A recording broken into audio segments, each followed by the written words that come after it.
as I would describe it. Mr. What? Or two-flare bulldog. Okay, you mean you see, it's a two-flare bulldog, as I would describe it. Mr. What?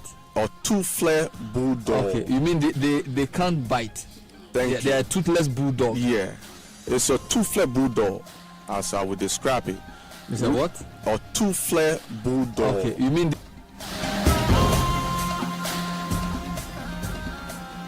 Queiroz.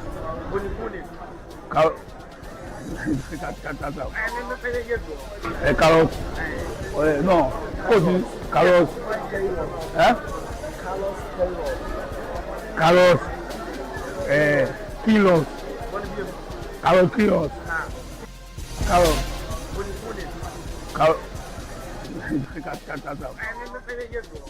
Queiroz.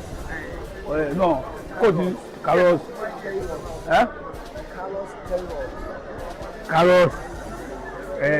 Kilos. Queiroz. GFA president of Kache Ket Okreku. Yes, Kache Ket Okreku. Kache Okreku. Ket Okreku. Don't put your dictionary into my dictionary. When I provide it, don't remove my providing. Leave my point. GFA president of Kache Ket Okreku. Yes, Kache Ket Okreku. Kache Okreku. Ket Okreku. Don't put your dictionary into my dictionary. When I provide it, don't remove my providing. Leave my point. Yeah, even the best pilot, and there's no plane for you. Can you fly? So when we are talking about dealing with issues of ambiguity, higgledy-piggledy issues and mambo-jumbo issues, we cannot conduct all these exercises in fluorescein helification because we want results. If you do all this and there is no results, what can you do?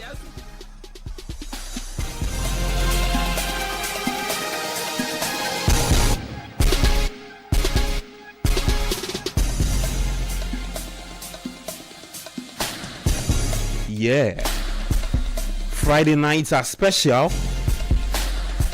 Welcome to Sports Panorama, show proudly brought to you by Litina Travels and Tours, Betway Bet Influenza. There is Bank of Africa for you and extra cash. Tell you the Friday is set, so you need extra cash. But yeah, 48 days to the start of the 2026 FIFA World Cup. I'm sure you're thinking or wondering how to get to the USA, Canada, and Mexico. Let me talk to you about how to get there. It's Litina Travels and Tours. When the world gathers for greatness, one name leads the way. Litina Travels is taking Team Ghana to the biggest global football event on the planet, happening in the United States of America, Canada, and Mexico. So join the Litina 2-in-1 experience, uniting world-class football and global business in one unforgettable journey. We have special packages for you. There's visa to watch all 3 group stage matches, 3 official match tickets, return charter flights, hotel accommodation, travel insurance, exclusive access to business networking events across all 3 host nations. And this is not just a trip, it's history in motion. It's football, it's opportunity, it's Litina Travels.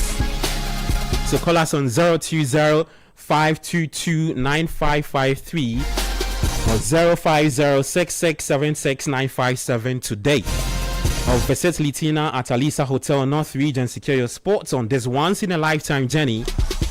Litina Travels, your gateway to the 2026 Global Football Competition, happening in the United States of America, Canada, and Mexico, where football meets opportunity. And now the Black Stars can boldly, confidently shine on the world stage because there's Queiroz. Now, Betway Bet Influenza is time to get rewarded as the next big sports betting influencer with Betway. Place bets and share your codes with friends, fans, and followers. If they place bets using your code, you will earn 4% of their wager. It doesn't matter whether it's a win or loss. If they bet with your code, they earn 4% cash of their wager amount. This means the more people bet with your code, the more you will earn. So start betting today, sharing and winning with Bet Influencer, exclusive to Betway only. Terms and conditions apply. Regulated by the Gaming Commission of Ghana. Bet responsible way. Betway, get way more. Now, before you get to the United States, Canada, and Mexico, right, you need to stock up some cash. And how are you going to do that? I'm directing you to Bank of Africa. You need to go activate your dormant account with Bank of Africa. Enjoy our refreshed products and services, including our enhanced SME support facility, USD debit card, credit card, and more. You can also update your account at any Bank of Africa branch with your Ghana card. So you need your Ghana card. Walk to any branch and say that you're activating your dormant account. Bank of Africa will help you do that. Or you can kindly reach us or call center on 0302 42933,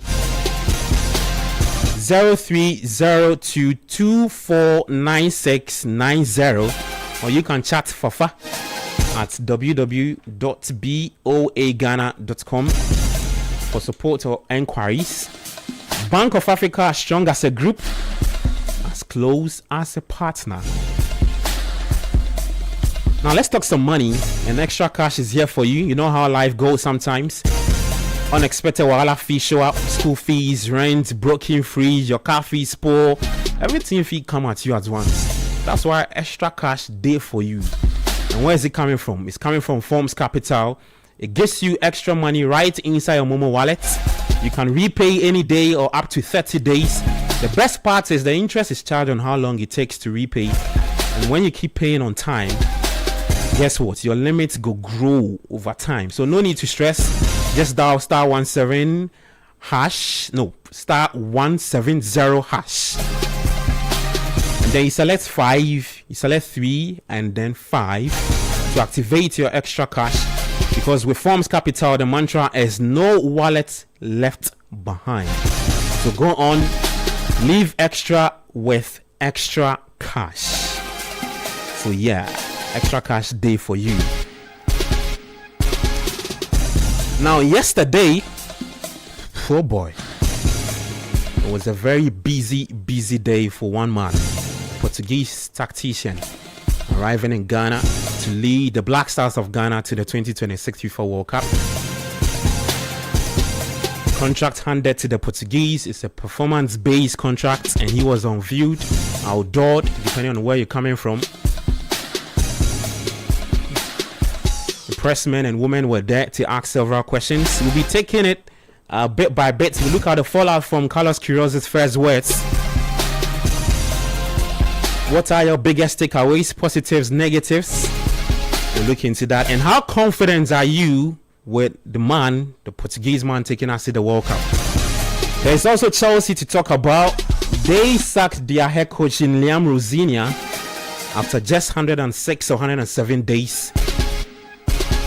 He was appointed. Then wrap up with the Premier League title race. Arsenal, Manchester City. It's getting heated.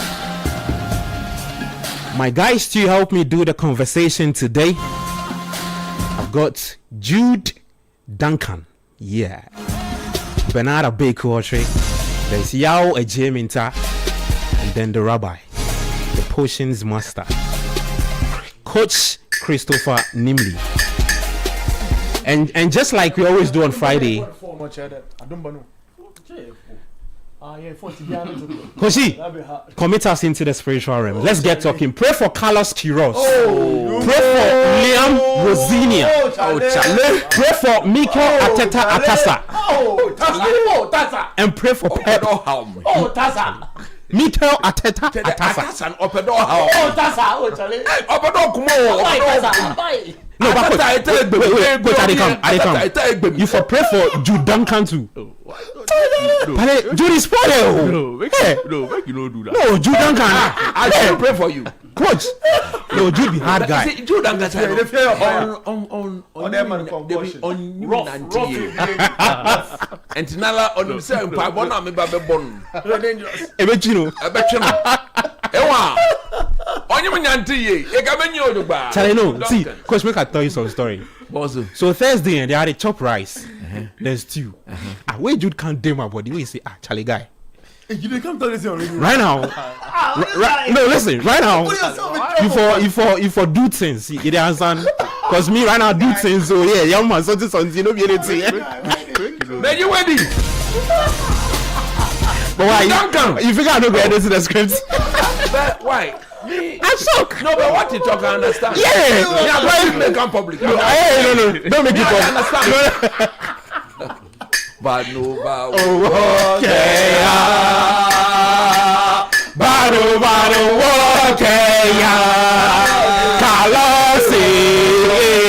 Queiroz Banu Keya. Osideng. Banu Keya. Queiroz Banu Keya.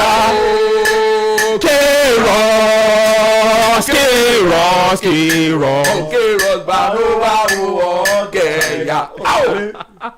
Rosinia. Banu Keya. One more time, Rosinia. Banu Keya. Akwea bre. Ateta. Oh, tasa. Aje. Osideng. Ateta. Banu Keya. Oto.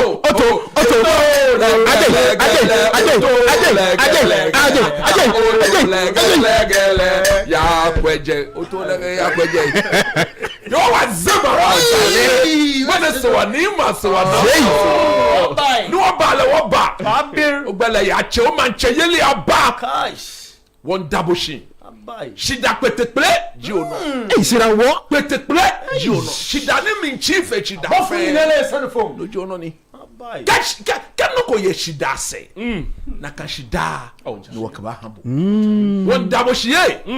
Woko gbele ya che o manche ye ya ba. Au shale. O kwa wono. O kan o kwa wono. O bu ayo fa ban. O bu wo he.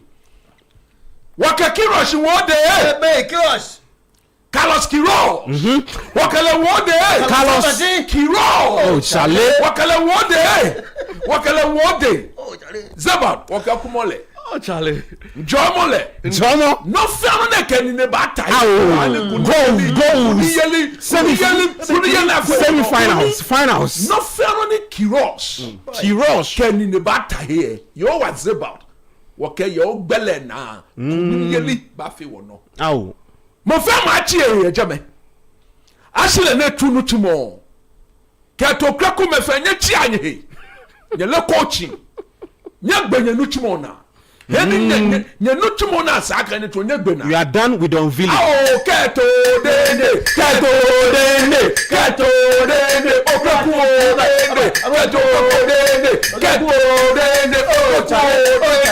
Chale. GFA president kẹ́tọ̀ kẹ́kọ̀. Okay, you always say about a job. In a lot to tomorrow. Zabat a job, oh, to tomorrow. Charlie, you're shocked. Oh, to tomorrow. The bless and say you bring. Oh, how? Get in the game. Oh, Chale. Tell me where you want to. Oh, Jane, tell me coach yourself. Where you want? Oh, Joe. Where you want? Okay, any what time no to. Where you? Get a crook.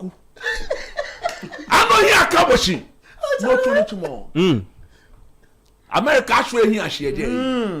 Mo fe mo ne ba ya America e ke kunim yeli ke hindo ke ona ke hiwa na ka tunu ye. Land of the free. Jemo ni ne mi agbene ogbo onu chimo na o ke Mark Adom ke Dr. Randy Abbey nya gbenya nu chimo na.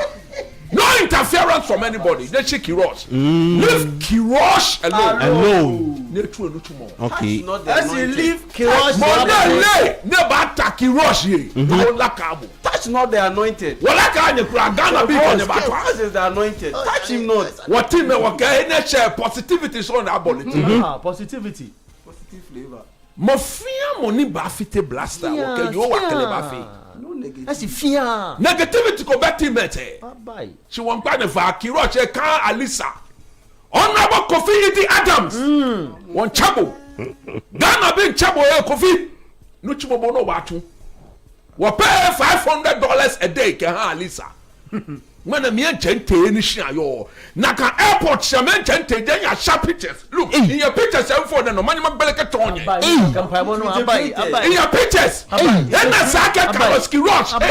I have $1 near mention a tunica in your pictures. One Kenya can see on your cafe technical habe. Your back panning your leg. Either end the prayer. Your back panning your leg. Your back panning your leg. Yeah, end it. Ghana be Chicago for technical how. And John Wakachi, Nanado Dankwa, His Excellency, John Dramani Mahama. I'm here to next way. GFA, Nyanya here to technical how. He said this prayer. One Kenyan. Oh, Charlie. Chicago Mahama. Wakafte Ochka. $500 a day, $400 a day. Yeah, Lisa, we're paying a kashka. The insider. Oh, Charlie. Rosino. Oh, Charlie. Rosino. Rosino. The unction. Them unction. Baby, I'm Rosino. Send the link. Amen. May the unction of Zebal bless Rosino.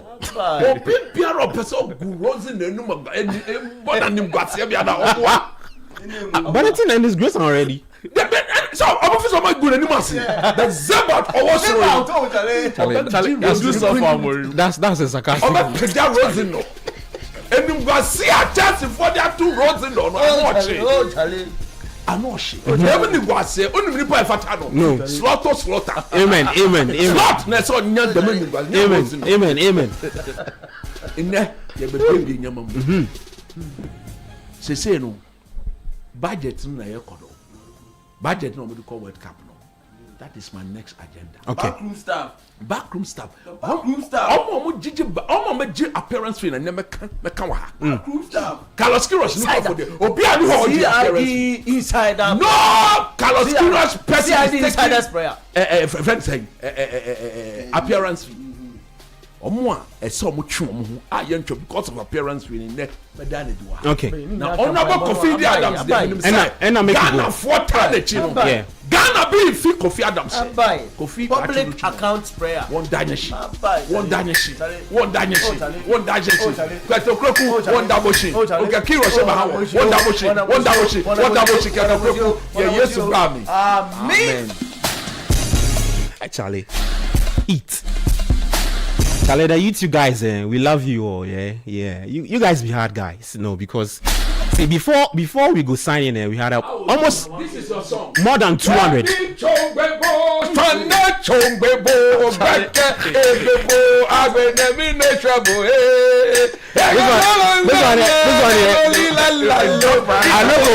don't go interpret. You and I go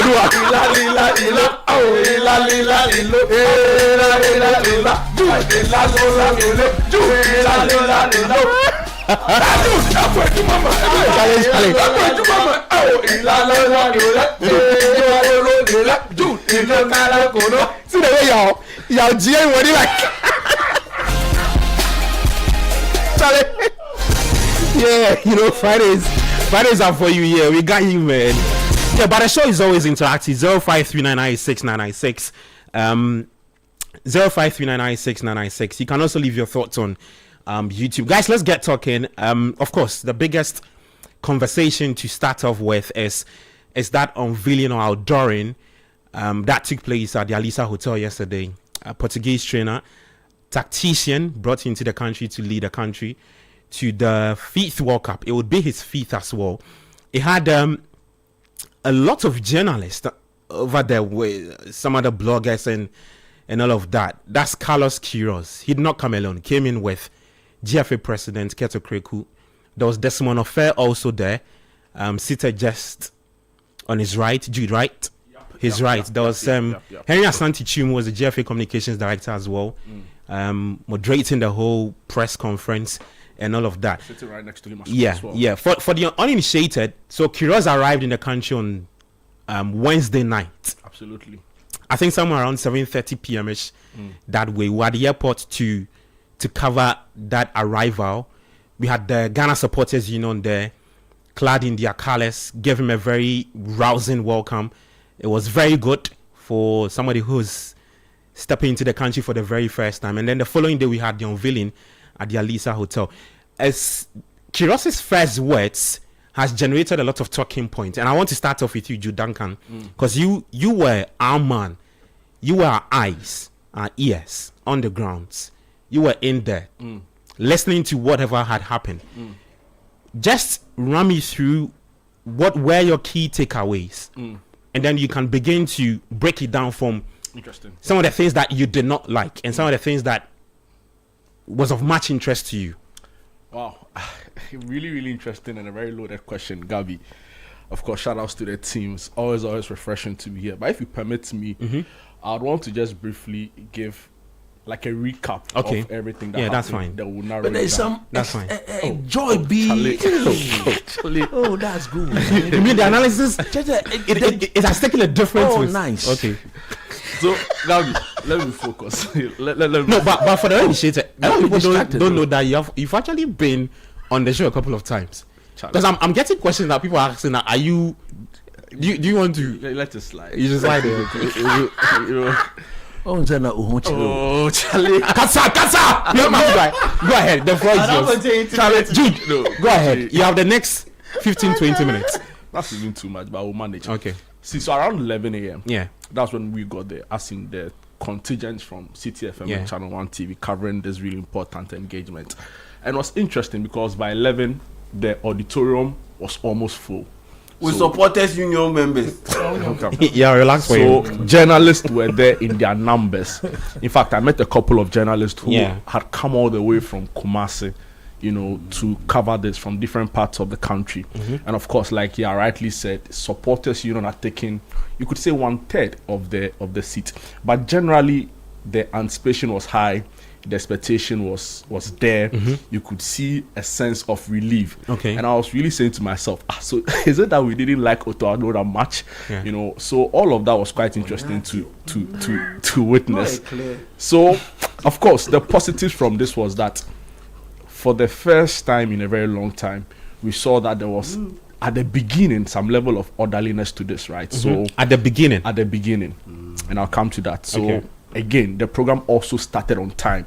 It was advertised to start at 1. It started on 1? By 1:10. 1:10, okay. Carlos Queiroz was in. The FA officials were in. So, we want to give them credits on that score. Now, the challenge really is that for a lot of people, particularly journalists, it was the first time to hear what the new coach was bringing on board in terms of his ideology, in terms of his philosophy, what his priorities would be, for the time being. So it was a journalistic engagement to a large extent. So for a lot of people engaged, particularly journalists, it was disappointing to see that, it had characterized or taken the form of some fanfare with supporters coming in, taking much of the seats. Now journalists were struggling for seats. Now questions are asked and Henry has to retweet the questions they against question, and what meets the question is a Jama song. It took some seriousness away from the program, right? And I had people say to me that it's like thriving in the chaos of a sort, and that is where the challenge is, because to a large extent I personally see this GFA as one that usually will thrive in the chaos, and I'll explain. The seats were meant for journalists. Supporters took over, no problem.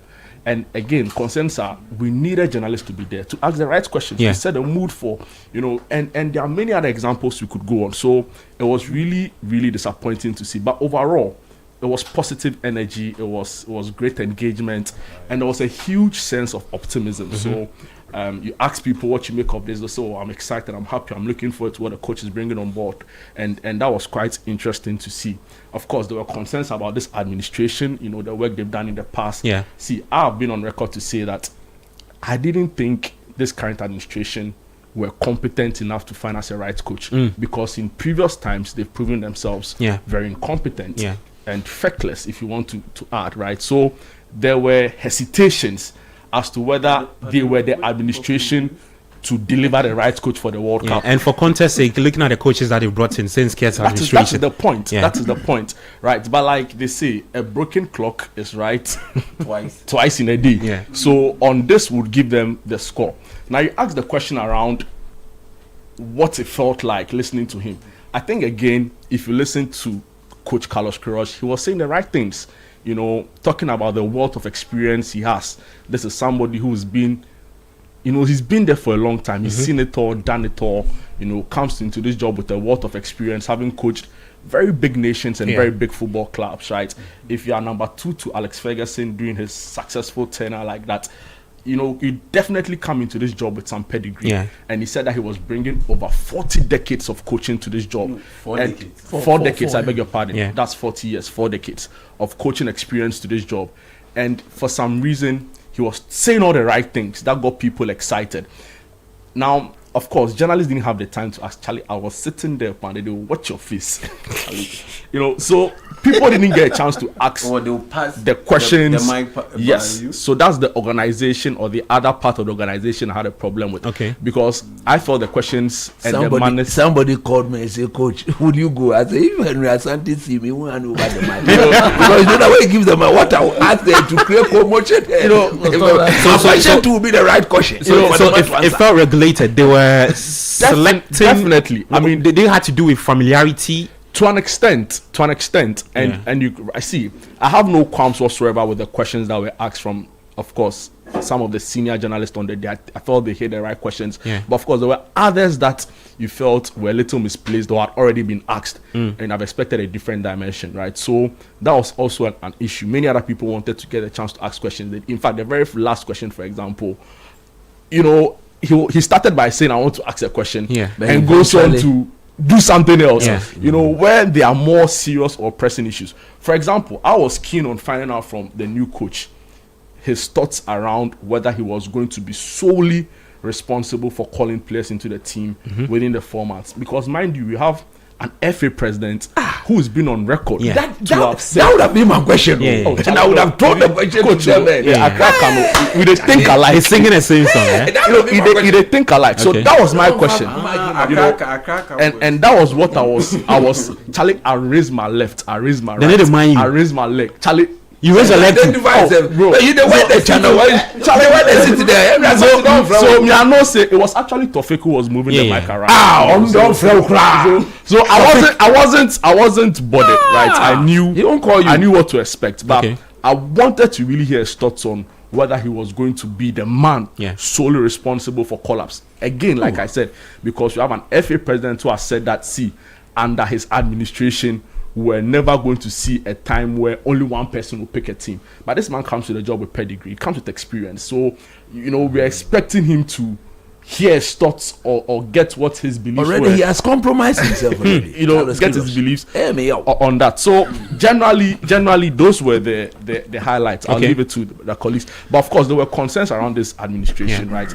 I spoke to some journalists who told me that there was a fair level of dissatisfaction with this administration, and the facts are there, right? This is a footballing nation that between 2006 to 17 were either the semi-final or the final of the AFCON. Now fast forward between 2019 to now to 2025, we barely can make it out of the group stage. In fact, in the most recent edition of the competition, we didn't make it, and we had an FA administration who sort of papered over the cracks, right? And at the point where many were calling for the coach to be sacked, they were indifferent, and they made it look as though it was business as usual. And all of a sudden, they've put the whole of the country into a very tight spot, and we are expecting and put Queiroz himself in a very tight space. You know, let's hope, Yeah. or let's even assume that he's the man to even do the job. Was it necessary to wait up until this point to do that? So I've heard people say that, well, like I said earlier, a broken clock is right twice. But questions have to be answered around this FA, and there are concerns that Carlos Queiroz will come in and will possibly do a round of 16. It's an expanded competition right now. With 4 points, you're most likely going to go through. So, you know, scrap a win, beat Panama, hope for a draw somewhere, and you're through. Yeah. And all of a sudden, we forget the very pertinent challenges that has go. See, yesterday, you know what I was doing in the evening? No. I was reading Keto Kreku's manifesto. Goodness gracious. Igniting passion, creating wealth for all. It's like day and night. Gabi. I mean, day before he became president, Gabi, and very different. Let me tell you what he said he was going to do. Okay. And as to whether he's been able to achieve it. Just to put into context some of the concerns journalists raised to me or raised with me yesterday. He said he was going to, you know, ensure that the FIFA Forward program was fully and properly implemented. He said he was going to create the central fund. He said he was also going to do a medical fund. Now, the medical fund was to cater for serious injuries such as, you know, bone, cartilage, and ligaments, you know, or injuries for Ghana Premier League players. Has that been done? No. He said he was going to get kit sponsors. In fact, he said in his manifesto that he brought Nike to Dreams and that he was going to ensure that kit sponsors of the national team were going to extend sponsorship to Premier League clubs. I've not seen that. He said he was going to buy balls, boots for clubs. Yeah, we've seen that. He has delivered it, no problem. Oh, we've seen that. We've seen that. We've seen that. He's delivered a couple of balls and boots to some of the second division teams. I mean, on record, I've heard. Do you know the number? When he said he's bought balls, what's the number of balls? Okay. Did he put a number to it in the manifesto? Now, if you give, I'll pull it out. And not for just Premier League teams. The Premier League, they don't need balls. Yeah. Who was the second division? No, he didn't hand those balls to the top flight clubs. Those were second division. I think 30. When I was with Dwarfs, we had a lot of balls. Because I've when you say you have a lot, I said we have a lot.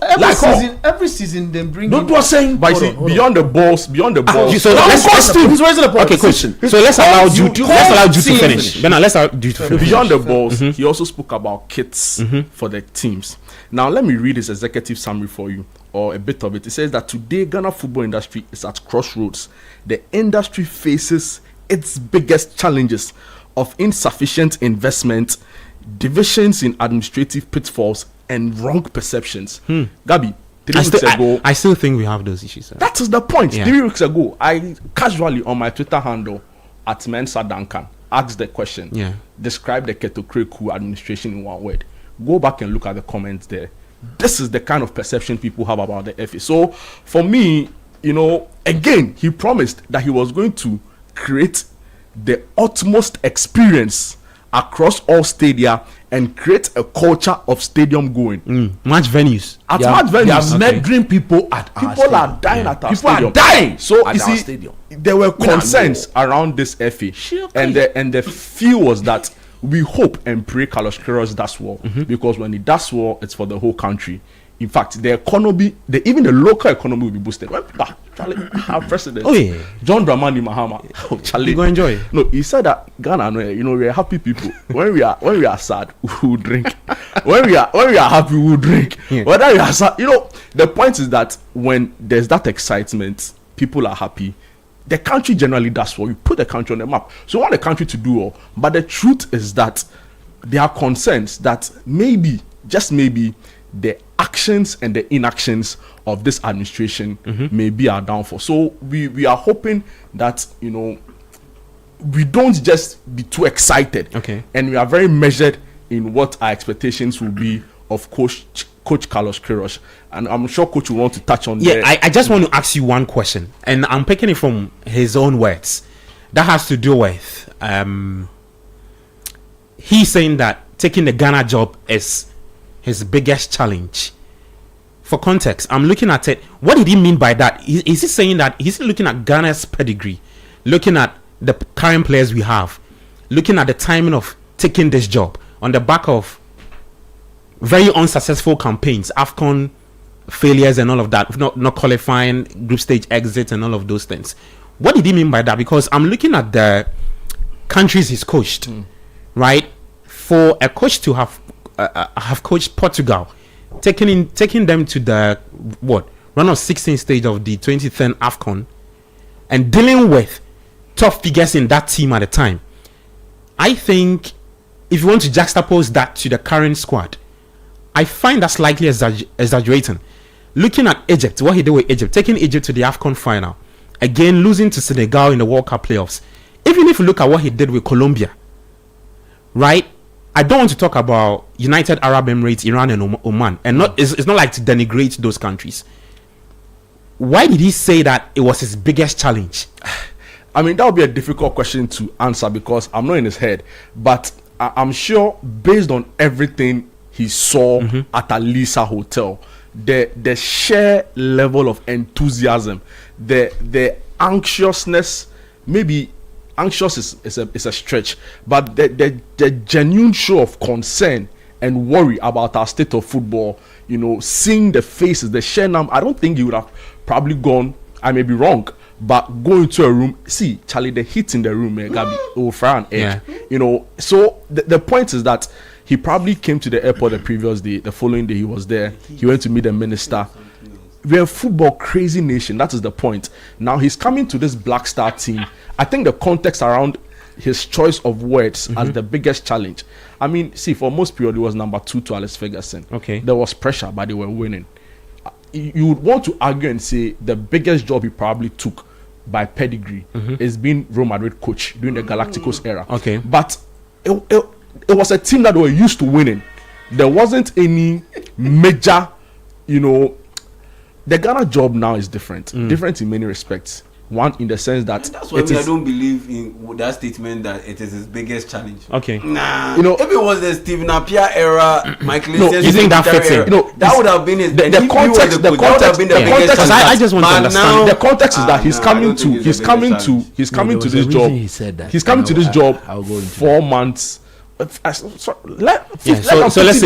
than 50. So 48, 49 exactly. days, But the expectations are low. No, the expectations are not low. I don't think no. I think if he goes to this World Cup, if he goes to this World Cup and he doesn't make it out of the group stage, he would have been deemed a failure, right? So no, I'm coming. When Yao says the expectations were low, probably you are building your point on what Otto had done with the team. How Ghanaians, and with 48 days left to go to the World Cup, who seriously expects him to qualify? If we go, I get final of the round of 16. I get where you are coming from. If we qualify, it's a good surprise. But if we don't qualify, it's just reality setting in. I get something that we already know. I get where you are coming from, right? Because again, we can't lose sight of the fact that, Charlie.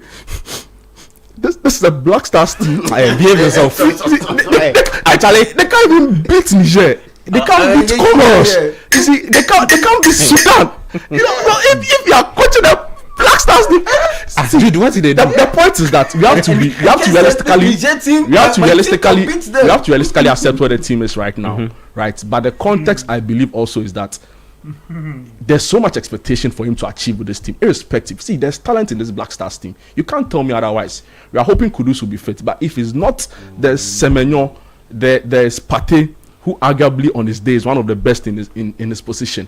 So we have a good team altogether to at least deliver some reasonable level of performance at the World Cup. So I think that when he describes it as his biggest challenge, people have said, he's fooling us. I don't think so. Okay. He's coming to this with some burden of responsibility because he knows that he has to deliver. And people have said, maybe this may be his final attempt. He may want to leave a legacy. I believe strongly he does. And if he's going to do that, he would have to win to write his name in the history book. So I think that he's by far one of the biggest names we've had for the Black Stars. And again, see, very briefly, then I end it here. When I was listening to him, my mind went back to Coach Otto Addo and some of the press conference he has done as Black Stars coach, telling us that whether he eats fufu with a fork or a spoon. But why have you gone there again? No, because the wealth of experience difference between it was telling, very evident, night and day. Okay, right, and maybe to his credit, because he's been around for a long time, but he knew what to say. And I asked a lot of people after, what do you make of it? They tell me it was measured. spot on. He said the right things. So that is the experience on the day. Clearly different, a marked difference, but from Otuado. So what about people who say that he says a lot and that's zilch? I don't think to he does the job. I mean, he has to do. I don't think he's done zilch. He took this Egypt team, which is not. No, I'm talking about what he will do with this team. Or we can't preempt. So we can't preempt. We hope that he does better. But again, it feeds back to the diminishing structures at the FE, and why that may not be the catalyst for him to deliver. And we are hoping that we put in the right measures beyond just hiring a coach. Many other things go into ensure. See St. George's, is that what they call it? Yeah. England, yeah. And compare it to Pram. Can we reliably say that you go far?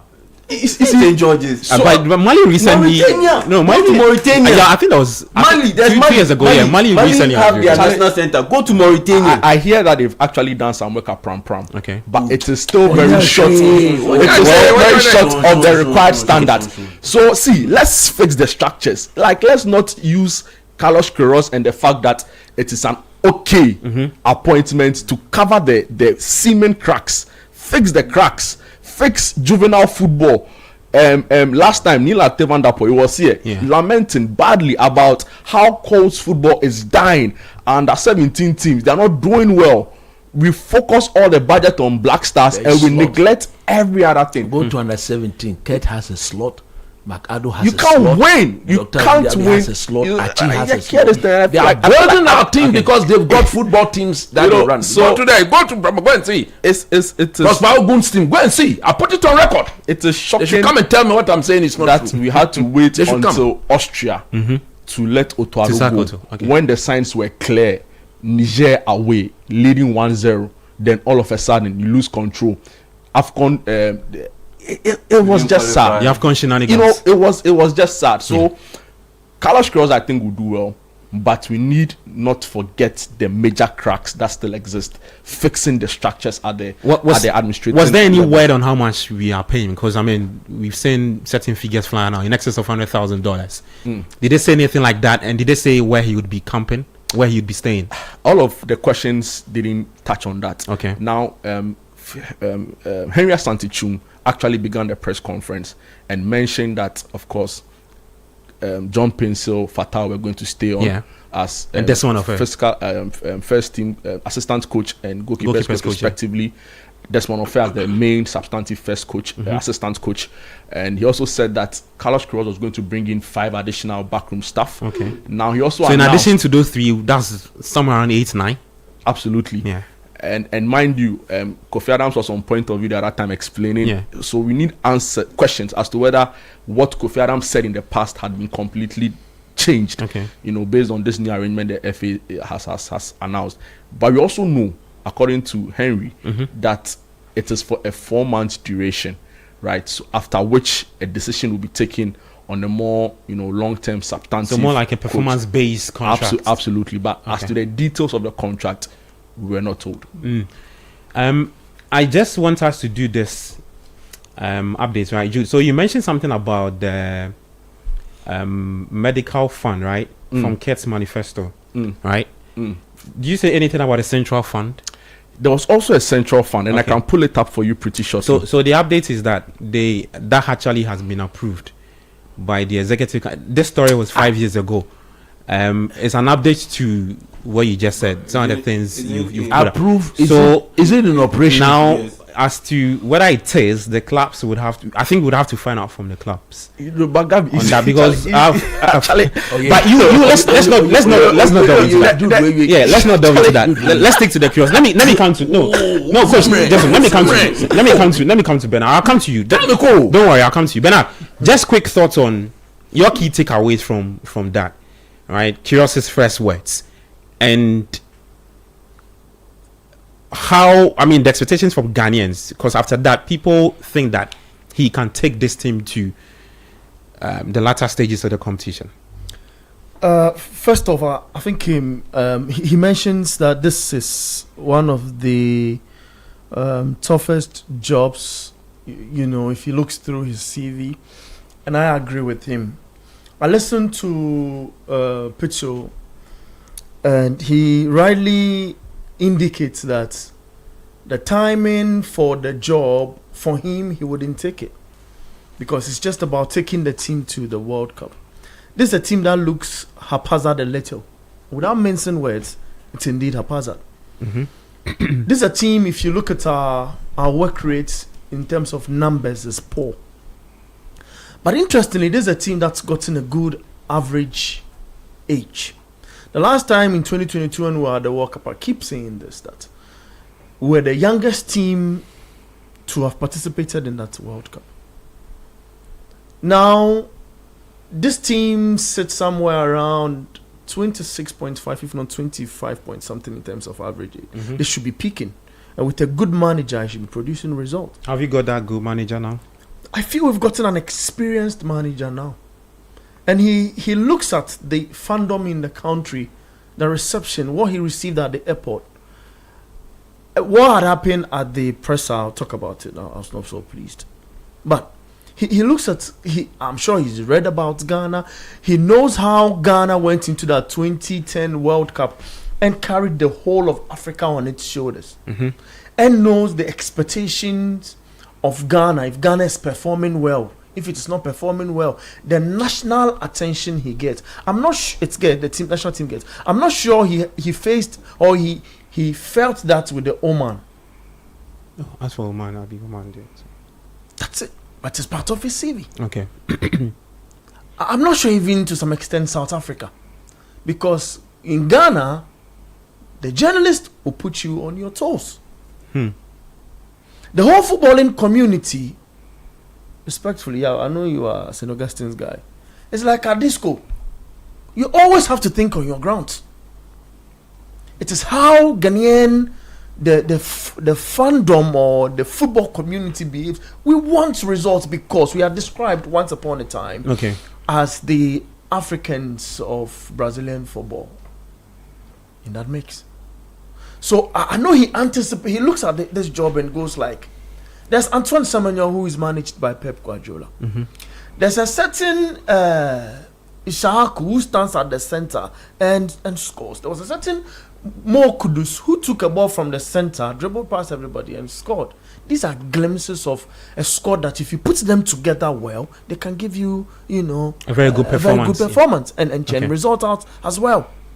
So, if he's gotten all these talents available, who are at a period where I spoke about the average age, where they are growing into becoming or into getting to their top form, and you're unable to get the right results Ghanaians need. Already, before you start the whole show, you have huge support system.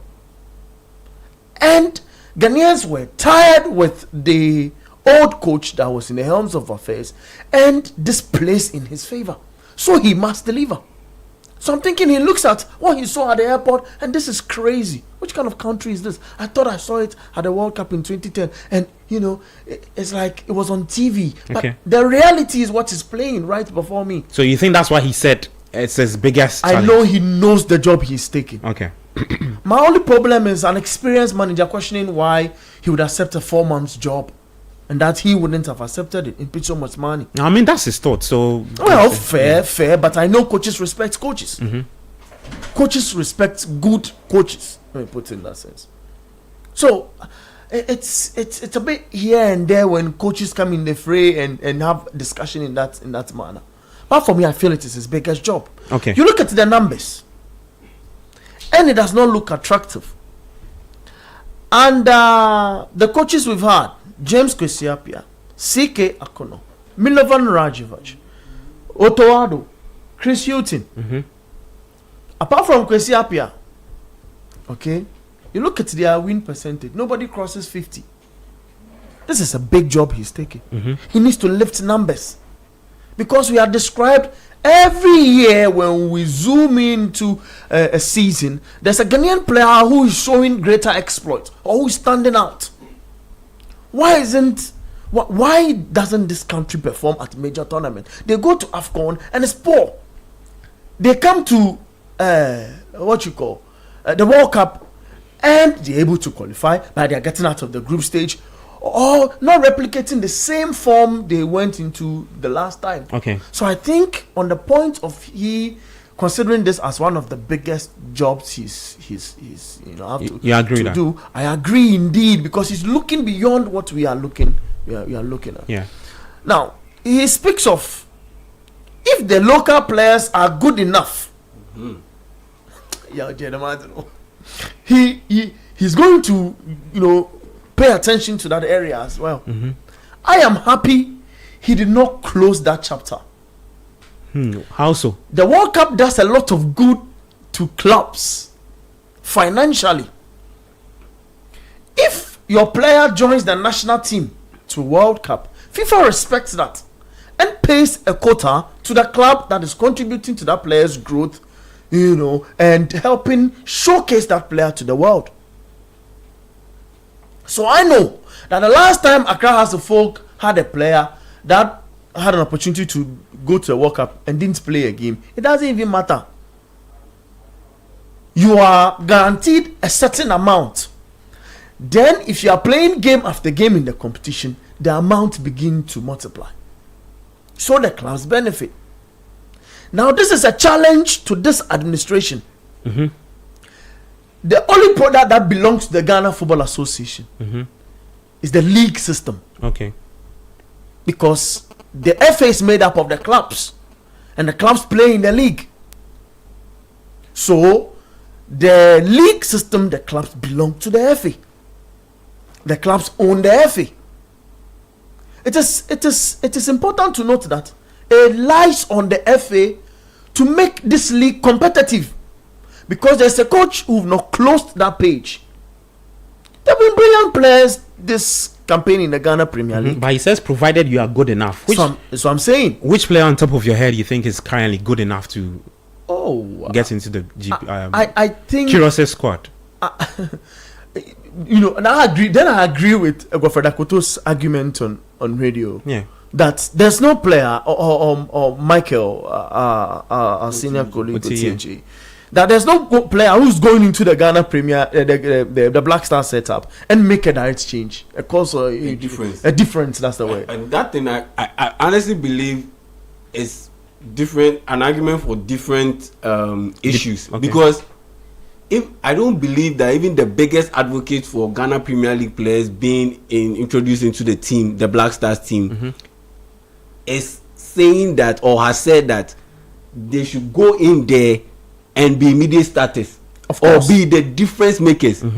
They are making that point because they see a lot of players being called up to the team who have absolutely zilch impact on the team, be in training or doing games, and they believe that if you give this chance to the blacks, to the Ghana Premier League players, they can do better. Okay.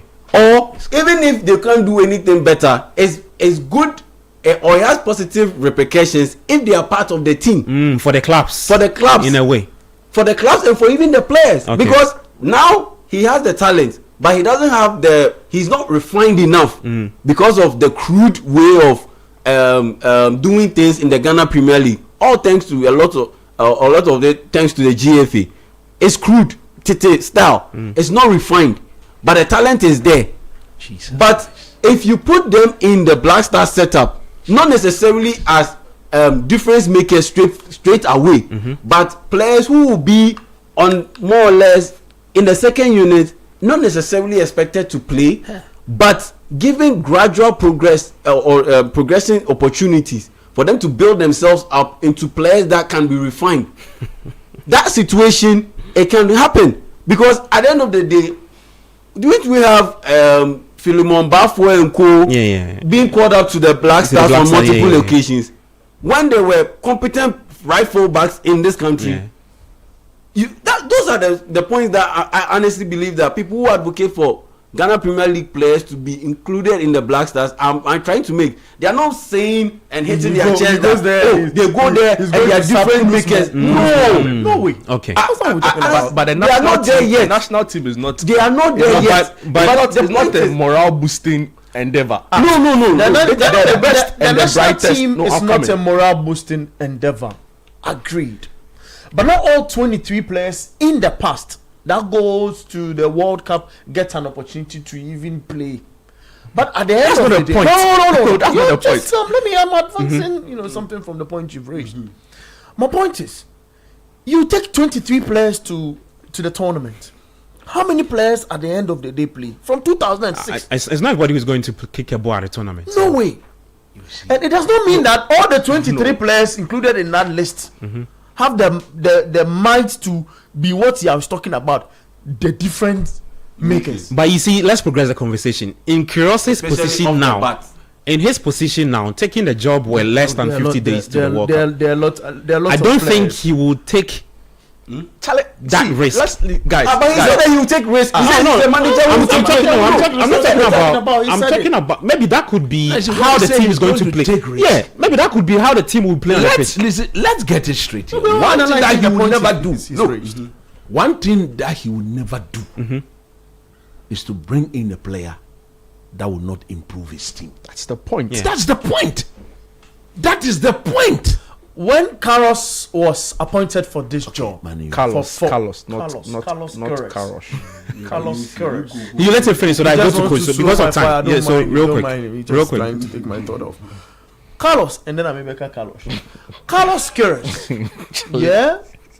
When he was given this job, he was tasked to come stabilize the squad, not to go into the Mundial and win Ghana that trophy. Yeah, Carlos is not going to stabilize this. Stabilize what? He's not.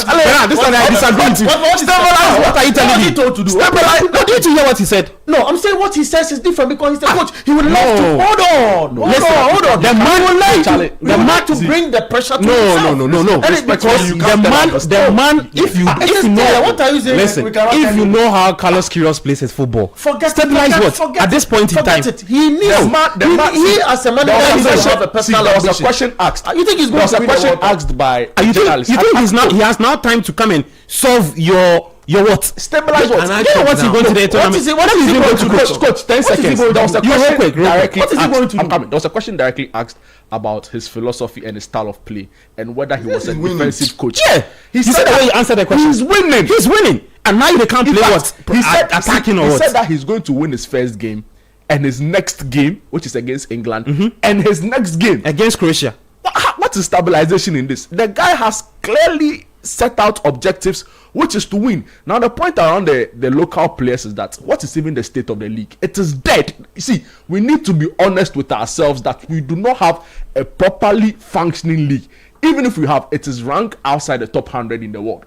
It's around 100 per But that's the list. No, the list is 100. No, it's no, not but you have 100. I mean, Charlie, that's a fair argument. So the point is that with less than 50 days to the World Cup, you are looking at the brightest, the best, those who actually complement the team. You are not going to give a token because you want somebody who. No, I'm coming out. You are not going to give spots because the person has potential. You are giving spots because the person actually complements the team and has the skill set to improve a particular area of the team. Currently, as the league is in its current shape, I don't see any player in any form or shape because you've not followed it. That is not. That's not. You've not even watched 5 games. No, you can't assume. Continuously. No, you can't say that. No, you can't say that. I'm not assuming. No. You don't know what he does. I said that strong exception. Yeah, no, I understand. No, I think he has to retract. No, you have to retract because you're not with him. Are you in his room? No, but do you follow him? Can I talk now? Let me go to it. Let me move. Can I talk? Yeah, has not been spoken. Questions. That's why. Okay, we have to progress the show. Look at the time. Fair point. Coach. Oh yeah. Okay, let me take Coach. I'll come to you. Look, let me tell you something. Carlos Queiroz said, "I'm not afraid to take risks because." Do you want me to give you the pointers or you have your? I'm on top of issues. Charlie, on top of issues. I'm on top of issues. Charlie, look, photographic memory. Let me tell you something. The people at the Ghana Football Association, anytime they go to bed, their biggest prayer is that this man takes us to the World Cup. You mean Carlos? And at least get us into the round of 32. Because what the people of Ghana will never forgive Keto Kreko and his people is if we don't step out of that group. Because if we don't step out of that group, nobody blames Carlos Queiroz. Nobody. Me personally, whoever mentioned Queiroz's name and tried to apportion any blame that I want to engage and debate such people.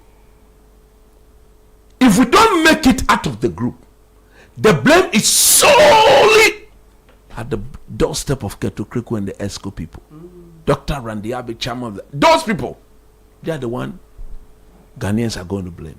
Because we shouldn't be where we are. There was no way that anybody within that FA and all their supporters, the journalists who even speak for them, who they would take to Germany and Austria and go and come and be tweeting that thank you, Keto Kreko and co. You understand what I'm saying? There's no way anybody can tell me and the people of this country, if we don't step out of the group, that Carlos Queiroz is to be blamed. Nobody. In the right sense, who understand football like I do here. So when the man says it is his most challenging job, I can tell you for a fact, fundamentally, it is. He understands that the way football works, he's going to be doing something completely out of the norm. Exactly. To get a result. No luxury. No, that is why he said what he said. Out of the norm. Out of the norm. Invite Ghana Premier League players. What he has said. Now, when it comes to the Ghana Premier League players, my stand on the matter has never changed. I don't believe in giving any Ghana player anywhere in the world a quota. Thank you. The Black Stars is the apex of our game. And therefore, you should be of a certain standard and a certain level to be able to occupy that position. Quality. We don't play much. We don't do that at the national level. Even at the under 17 level, you pick your best players in every position at that level.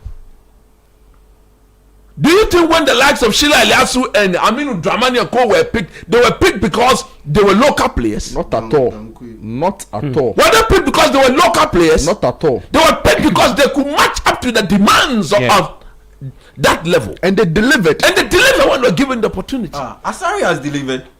So Asari was not picked because Benjamin Asari has delivered. Whoever thought that Benjamin Asari will walk in as the starter of the Black Stars? No. Whoever thought that Accra House of Folk goalkeeper? At this point, whoever thought that the goalkeeper who used to be with Accra Great Olympics, a team that got relegated and moved over to Accra House of Folk, a team that didn't win squat, will move over to the Black Stars and become the Black Stars starting goalkeeper. If we are being honest with ourselves, to begin with, Asari shouldn't even be our goalkeeper. That's what I'm saying. Let's take him out. But that is a different conversation for another time. Let's take him out, because if you get it, we are not going to. I don't think he was selected because he's a local goalkeeper. Anybody who goes into the Black Stars and make the sort of improvement that Asari has made, I think he's better than Ati. I think that technically, if Asari were to get a chance to be playing in Austria, he will put together better numbers than Lawrence Atizigi and all those people. So Asari is not in the Black Stars because he's a local player. Okay. He's in the Black Stars because he's better than the rest of the group. He's up to the standard required to be in that position. So that issue of local player, look, even if the player is playing in Azerbaijan and he's better than somebody in the team, he comes and he plays. I see. And that is the way it's supposed to be done. That is the way any proper coach, that is the way you do it. So I go back and I said that when Amini Dramani, Sheila Eliasu, Dankwe, and Co were look at the level of that team. Look at the quality we had in that team. Yeah. Who thought that? Do you think Sheila Eliasu could take over the mantle from Samuel Sekufo because he was a local player? It was because when he was given the opportunity to justify and deliver, he did. So this is the message that should be sent to all the players here in Ghana, including all the teams. No player is going to get into the Blaster because anybody want FIFA to bring them any form of money. I beg you, you are going to use our team to go and raise money for your team. There's a risk of what we call premature exposure. What are you talking about? So premature exposure is giving the limelight to people when it's not their time. Yeah.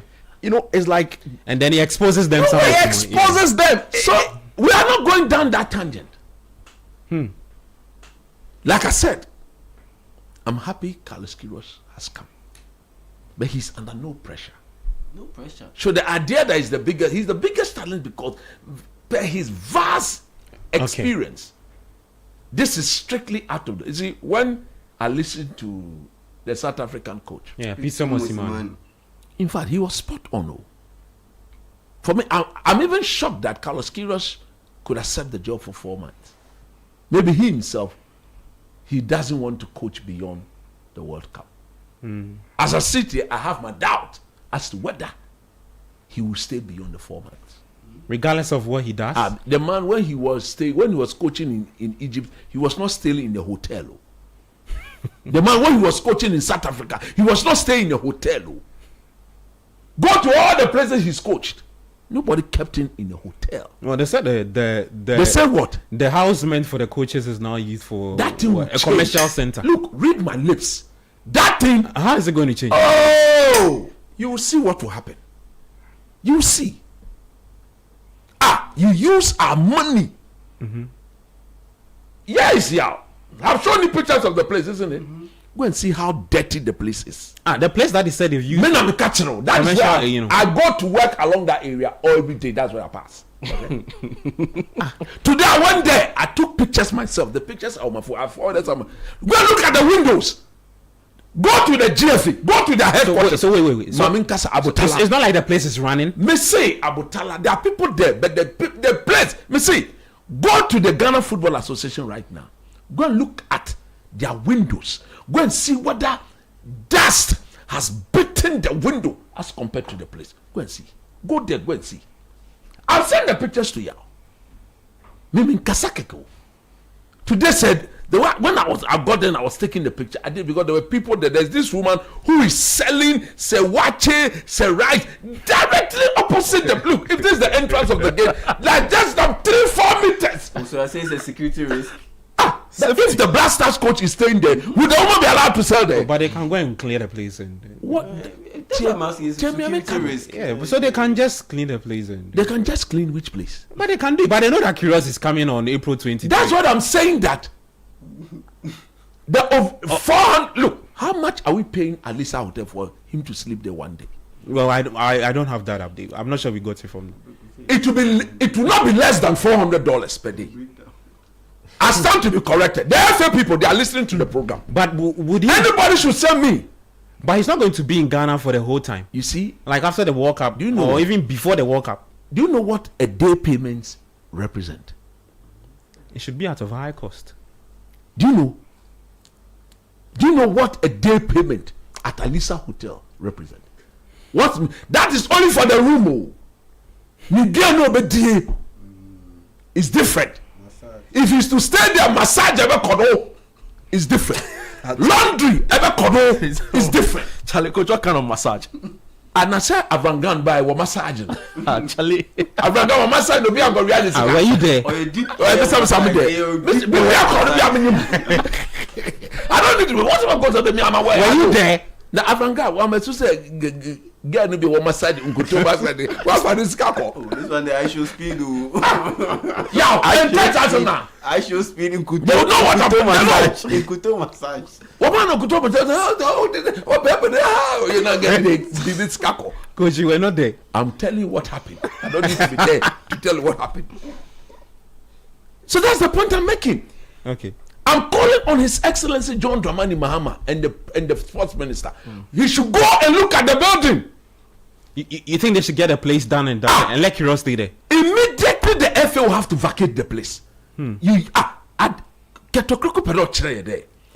the government of Ghana had not bought that building and that facility, as Ghana Football Association, they don't have where they will turn into their technical hub. What sort of nonsense is this? What sort of nonsense is this? Is that what they are telling us? That the government should take our money, acquire a facility. I've been there several times.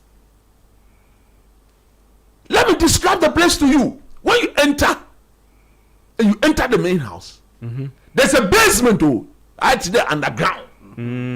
There's a ground floor and there's a top floor. That house alone can host Carlos Queiroz and all his 4-5 assistants. Really? I'm telling you. I see. Assuming Carlos Queiroz takes up the job in the long term, or Henry Renault to come in the long term, are you trying to say you go and stay at Alisa? No, I'm not sure that would Well, we're not in this country when we put avant-garde in that was the brain behind the whole thing. We put avant-garde in Alisa Hotel together with some of his assistants. Papa Ben Okada on two, yet in the country on two, yet in the country on two. One China. Look at the money we had to go and pay. It is the taxpayer who pays that money. So for me, I'm calling upon the minister, Honorable Kofi Idi Adams. Okay. The FA will have to vacate that building. It is not DS. They cannot tell us that the building was not put to use. When has the Blaster gone 2 months, 3 months, 4 months without a coach?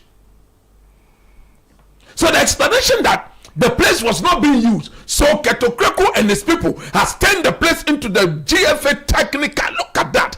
Are you trying to tell us that if we had not bought the place with our taxpayers' money, you don't have anywhere to go and establish as your technical hub?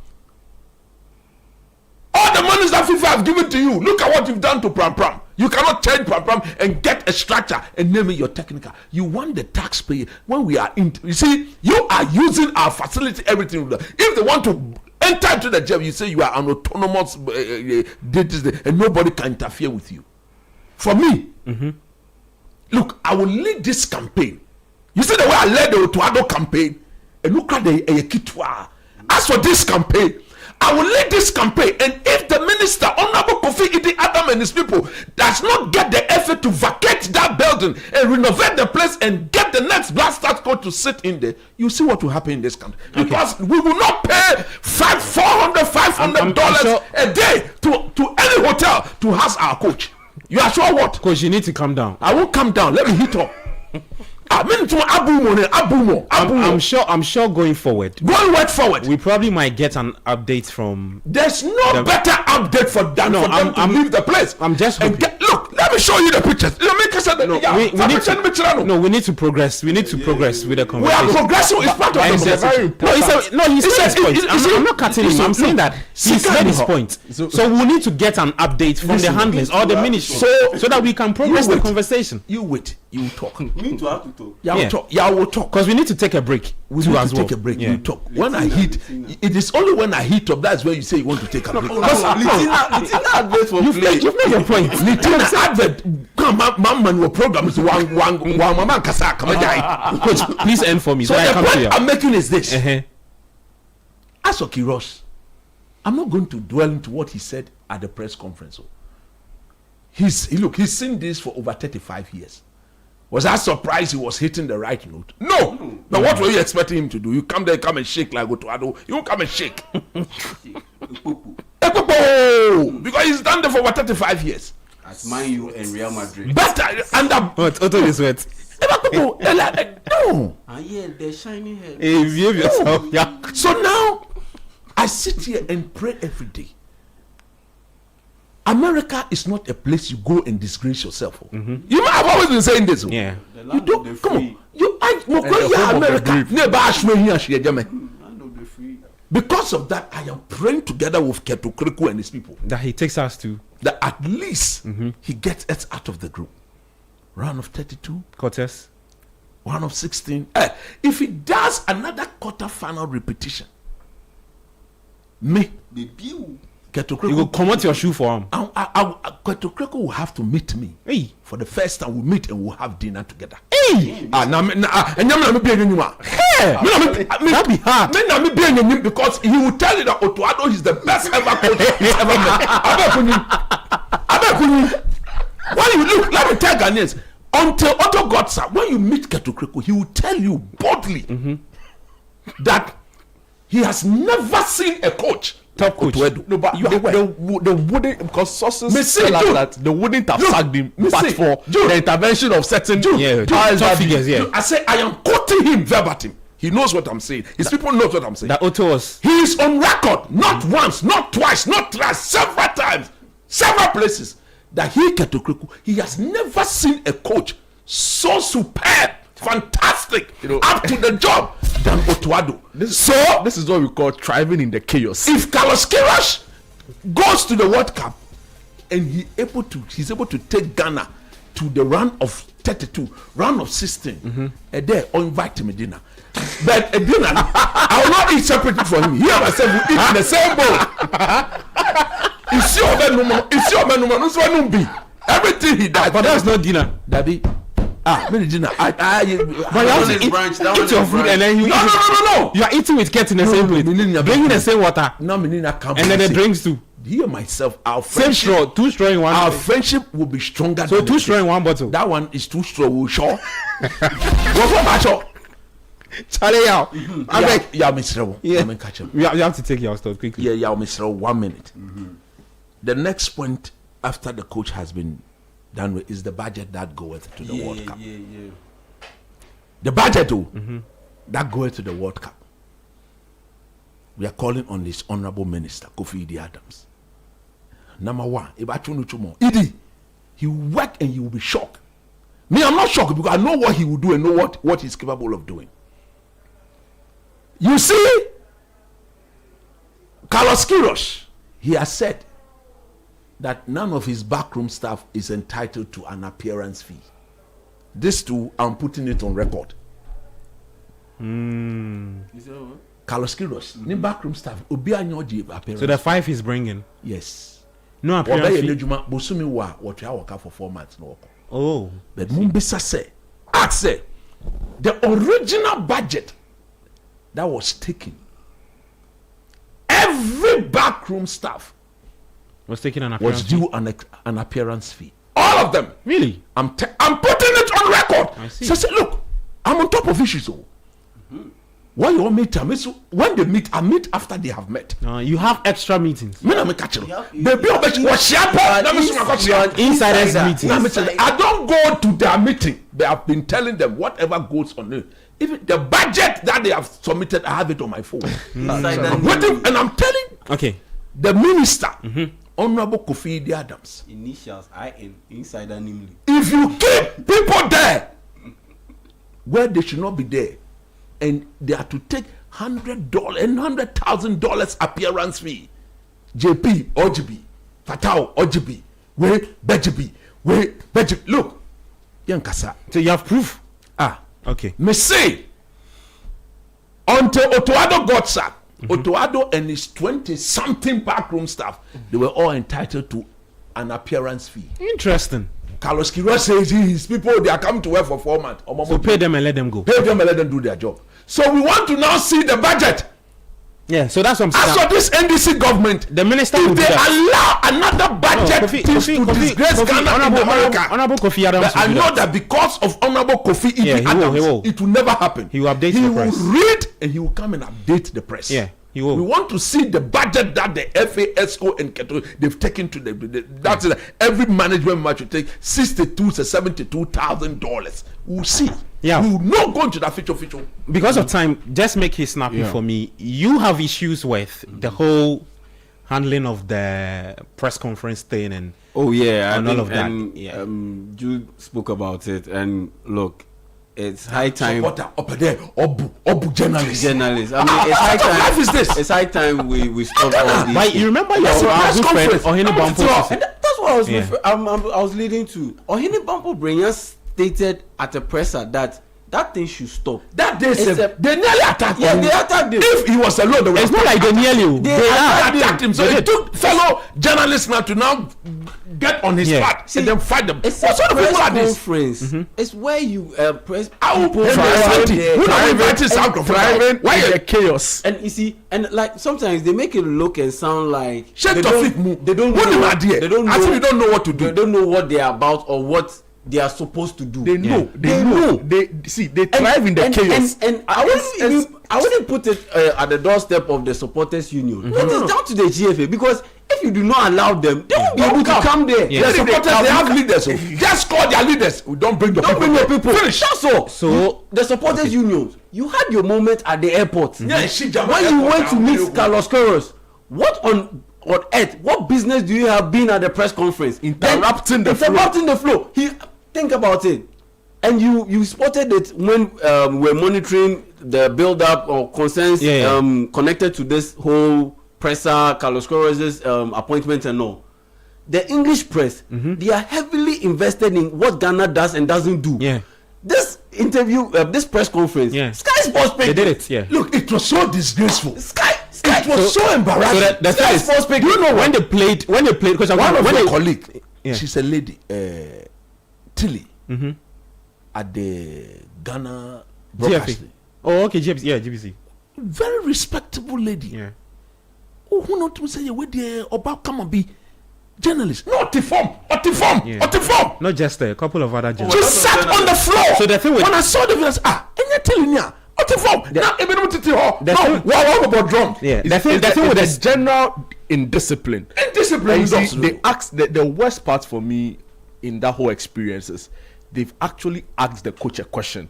What's your philosophy? He's about then to answer. A trumpet is and you see the thing with the and I'll come back to you. The thing with the Sky Sports thing you mentioned, because Ghana is in England's group with England, anything that happens around the Black Stars, they have a show. Talk Sports did it when they sacked Otto. They did a whole show on it.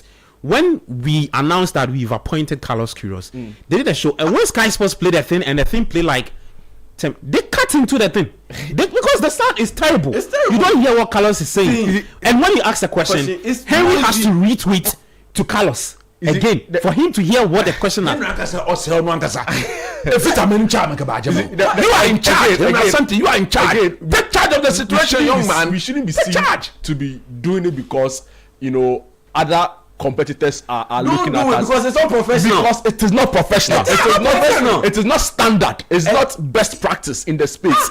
You call journalists, you give them an opportunity to ask the question. Now, I had people saying to me that they possibly even brought these journalists because they felt like their presence were intimidating. And I've heard people say that. Yao recounted the Ohini Brenya incident, right? And possibly because they were afraid that if these journalists were there in their numbers, took their seats, the kind of thorough engagement would have exposed some lapses. Yes. Even now, it's intentional. So it could be intentional, right? And for me, it could be. It is. Well, so it feeds into. Times have we, look, if they were smart enough, they should have learned from the Ohini Brenya incident and said that we're doing things differently. Shouldn't happen again, right? But still, so Gabi, see, it feeds into my whole bigger assessment of this FA to say that they thrive in the chaos, right? So let's make we'll find a way somehow. That is how come they can comfortably ignore an abysmal campaign at the AFCON, then some way somehow overlook the coach's shortcomings when it was clear like night and day keeping on. Then for some funny reason after you lose against Niger, okay. You lose against Angola at home for the first time in how many years? You doesn't want us to talk about Liam Rose. Then you all of a sudden lose against Austria and you are shocked. You lose against Germany. You are shocked. We need to. I'll finish that point. So we take a break. I've said enough about the supporters union and the GFA. They should act and cut them out when it comes to presses. They have their role and their place. There's a time and place for everything. The press conference is not where they should be coming and display their skills and their voices. That is not the place they should be. Yes. They should be working. No, somebody just sent me. Let me read it. Somebody just sent me a quote. Let me just quote. They said, I think this morning, the former vice president of the Ghana Football Association, he was on. Former vice president. Okay. Fred Papo? No, George Free. Oh, okay. He said that George said, and I quote on a certain radio station that says that it is totally nonsense and out of order for anyone to use the prime area for the Black Stars coach as a technical directorate for the FA.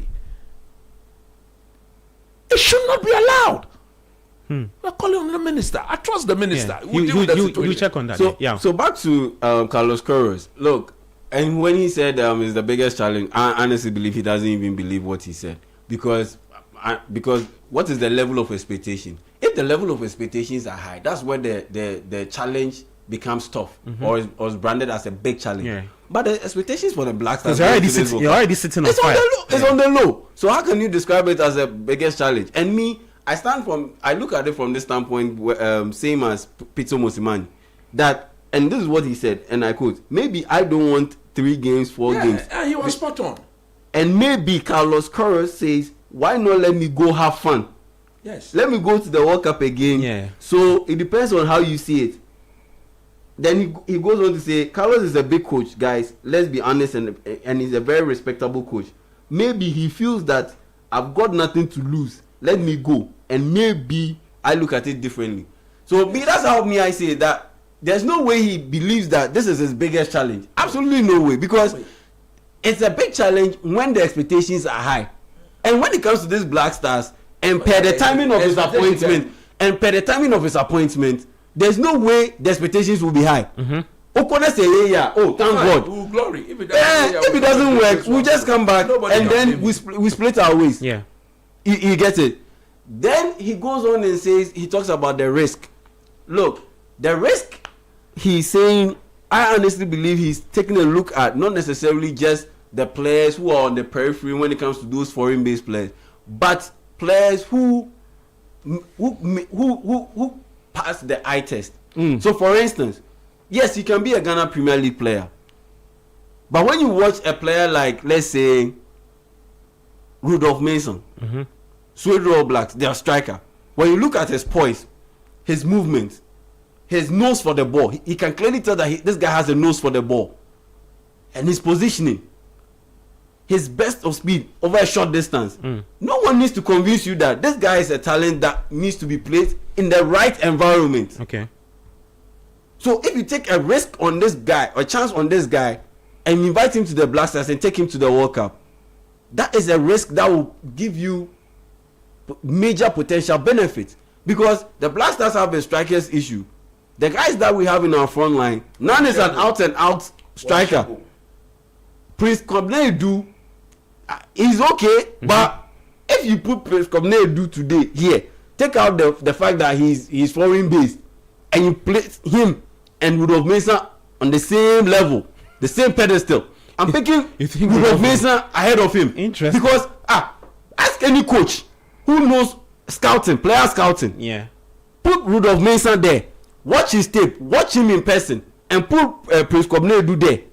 He will pick Rudolph Mensah ahead of him. And Carlos Queiroz, per his pedigree, per his background, he will be able to see through. He will be able to see through. Today he was at the Black Galaxies camp training. Yeah. The quote-unquote local Black Stars. He was at their training session. Trust me, 2 or 3 players will catch his eye. And that is the risk I would want to see him take. Let's lower expectation. That is the risk I would want to see him take. Because at the end of the day, most of the guys who come in the second unit of the Black Stars, some of them, are you telling me that seriously? If you take, are you telling me that seriously? Yeah, Kwesi Sibo ne type ye ni bi Ghana Premier League. Elisha, are you telling me that? But that is assuming that they are the standard. No, and are you saying this because you I'm asking you a simple question. Everyone is fully fit. We know that's all the names you are mentioning won't make the team. But they will make the second unit. That's my whole point. I'm not saying that they should come in and be difference makers as people are projecting. No, I'm saying that the second unit. So are you telling me that Elisha Owusu necessary to be in Ghana Premier League? So that's what I'm saying. That are you saying it because you think that those players you've mentioned have not been good enough? Because it's not been good enough, and per what they offer to the team, the Ghana Premier League players can offer the same or even better, and do way more better, and do better. Interesting. Yeah, you see what me I don't want us to do. I don't want to say it because they are Ghana Premier League. Yeah. So that to me, that is the argument. Because I remember when Doc came here one time. He said Because when you do that, more like you're denigrating. But when he gets into the team, but that is the caveat people are using. Okay. That he's a Ghana Premier League player. Which country in this world call players because they play in their domestic league? None. The ultimate criteria for going to the national team is that you are able to complement the team. You bring in some set quality. Match up on the same wavelength with the quality he gets. We took Barnier to the World Cup when there was a whole. I mean, people had concerns. Other players that you thought could have done better. Was it the best decision for his career? We thought we're helping him. Nope, it's not. He's now lost. He's now playing for Swiss second tier also. Granted, there are other players we took to the World Cup. It propelled their careers from the local league. Coach makes the point. But again, compare the quality of the league at the time and now. What I'm saying is that we have to take a break. Let y'all finish. We have to take a break. You see, I'm making the point because the caveat that people always use is that, but he plays in the Ghana Premier League. And my point is that, yes, the Ghana Premier League has its issues. But even in the land of the blind, the one-eyed man is king. The fact that the league is terrible does not mean that every single component connected to the league is terrible. We would have gotten no, we would have been able to get Benjamin Asari. You get my point. And the bottom line is quality. And I gave you examples. So quality. It's what Pache say. Yemi Kwesisibo Nesesu for Ghana Premier League. We don't get Elisha Wusu in level for Ghana Premier League inside. Richmond Lamptey, didn't we take him from Kotoko to the 2023 AFCON? And even the players themselves confess that he was better than all the midfielders that we had in that AFCON. We get. And but why are you comparing? And just you have to go for a break. Your microphones are off. No. We have to go for a break. Time is up. Carlos Queiroz suggested quick one. You have to go for key factors in selecting his World Cup squad. He said number 1, determination, performance, experience, attitude, and knowledge. Those were 5. Hey, why is he angling towards bringing Didayu to the squad? no, because look, determination. Did they get? Why they go? No, performance sketchy. So and attitude to some way. So 3/5, 3.5/5. Then he's angling towards bringing Didayu to the squad. That is a no. But he's not saying anything yet. So let's not think for the experience there is going to hinge on performance. Yeah. If you are experienced you're not on form, Charlie sleep. You are not going to the team. You're not going. So he mentioned 5, and per what he mentioned, the day you gets like 3.5/5, which is a pass mark, a solid pass. The day shouldn't go to the World Cup, please. Charlie, the studio is hot.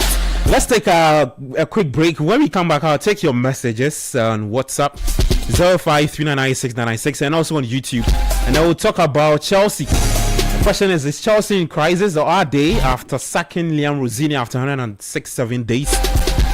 We're taking a quick break. When we come back, there's more for you.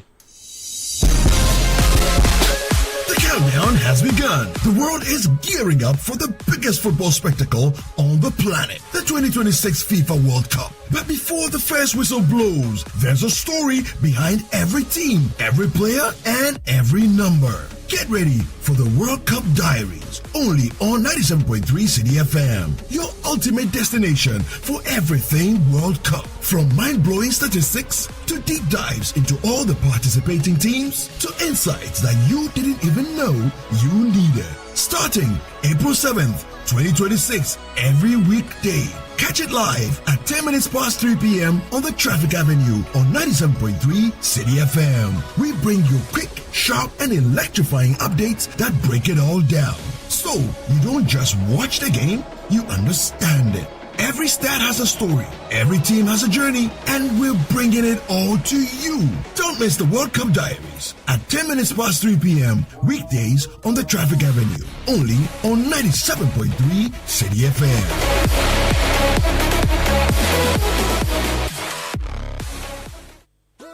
Easter is here and Electroland says come and shop this Easter. make it special, Electroland is bringing you unbeatable offers, unbelievable discounts, and exciting free gifts. Feel the rhythm with Samsung, TCL, and Media Home Theaters. Enjoy your favorite Easter movies on LED smart TVs. You can stay cool all day with our powerful air conditioners. Want a bedside fridge for your chilled drinks? We've got you. Prepare your Easter meals on a 4 to 6 burner gas cooker with grill and oven, and make laundry easy with top or front load washing machines. Visit our showrooms or go to www.electrolandg8.com. Call 050-315-9739. Electroland, home of luxury affordable electronics. City 97.3.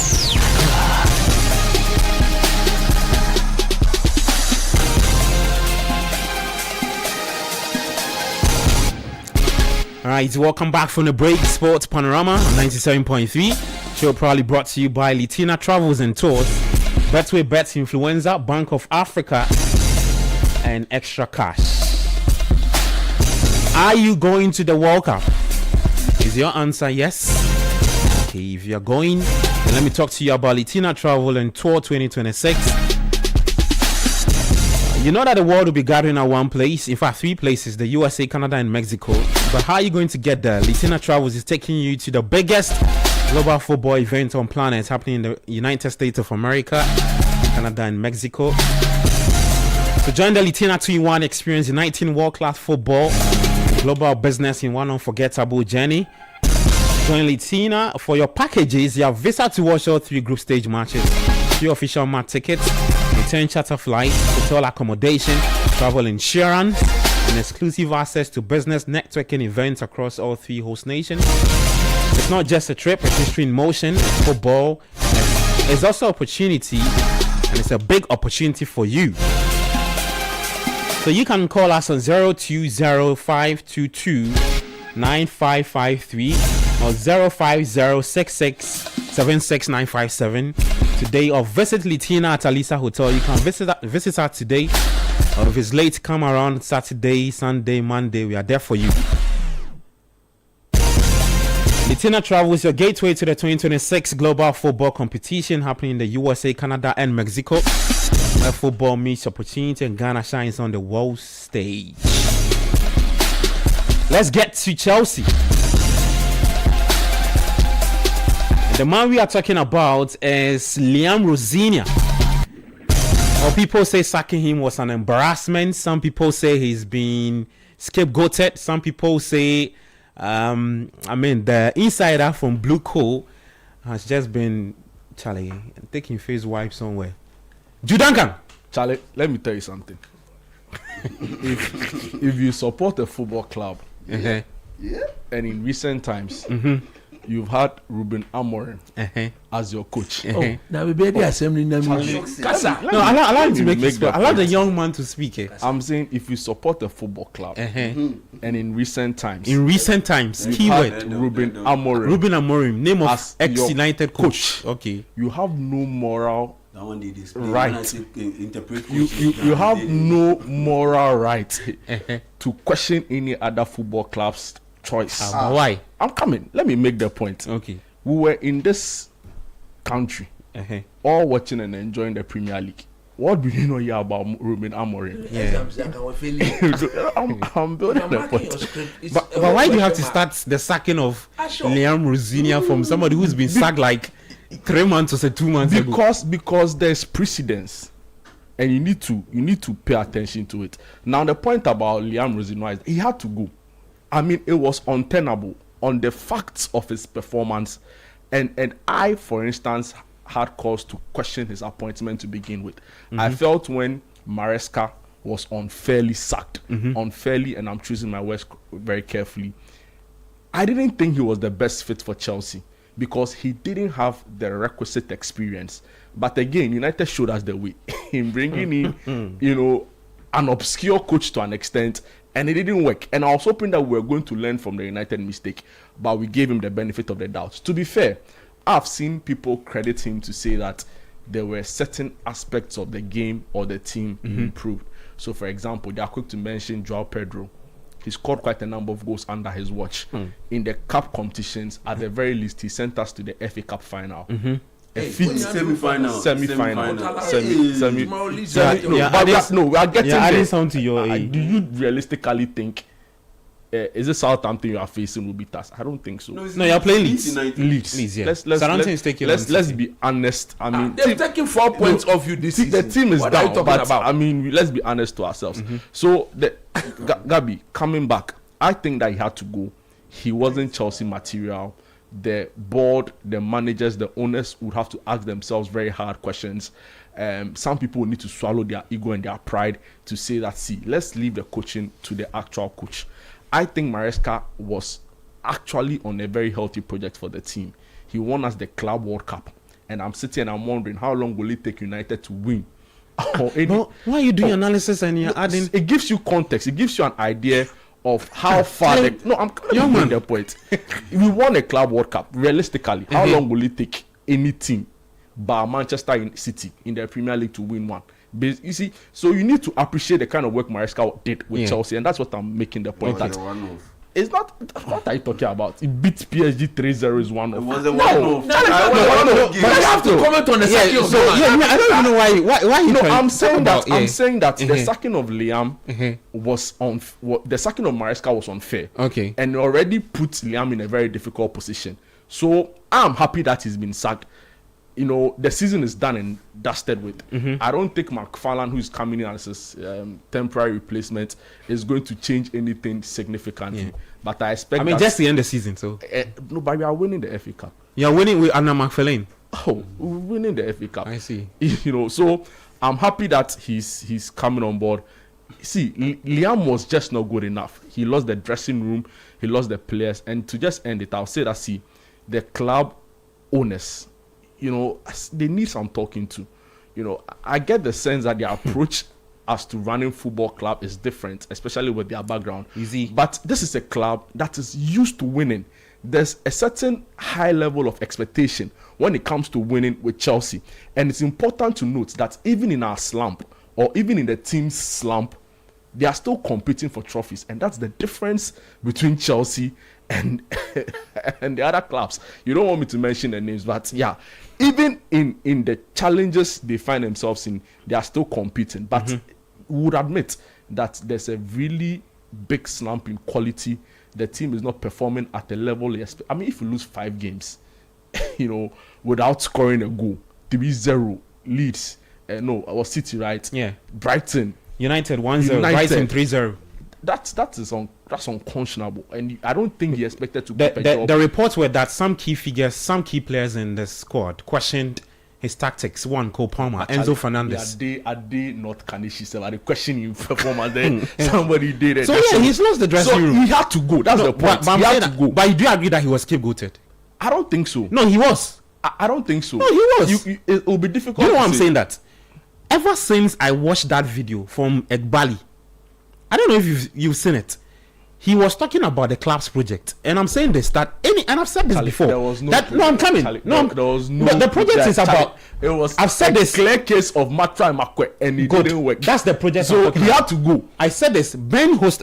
It was a phone call, and I said that ever since I saw that video from Egbali, Chelsea is no longer going to compete in the top 4 or for trophies. It was clear because what they are doing. If you bring a top manager in, he will walk away from the project. The thing is that no top manager. Do you know why Maresca left? They always bring somebody that can control because he questioned the club's direction.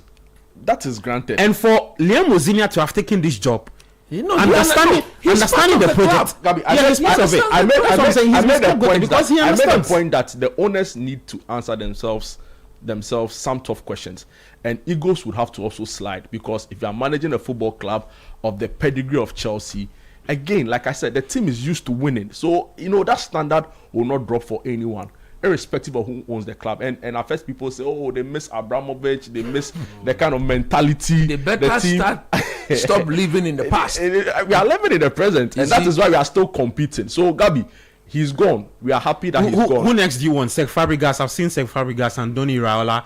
I've seen Andoni, because of his experience in the Premier League, for me, it's a great fix. You know why Andoni will not join Chelsea? Why? He's running away from something similar at Bournemouth. Yeah, at Bournemouth, yeah. So he will not come to Chelsea. Yeah. For a coach to have because the reason why he's resigned is that back five or he doesn't have control. Yeah. The club decide who to sell and when to sell. Charlie, but see, work with what you've been given. And for Andoni Raiola, why would he leave Bournemouth and come to Chelsea? But that's the difference. You can have the club sort of impose on you to an extent, but the basics there.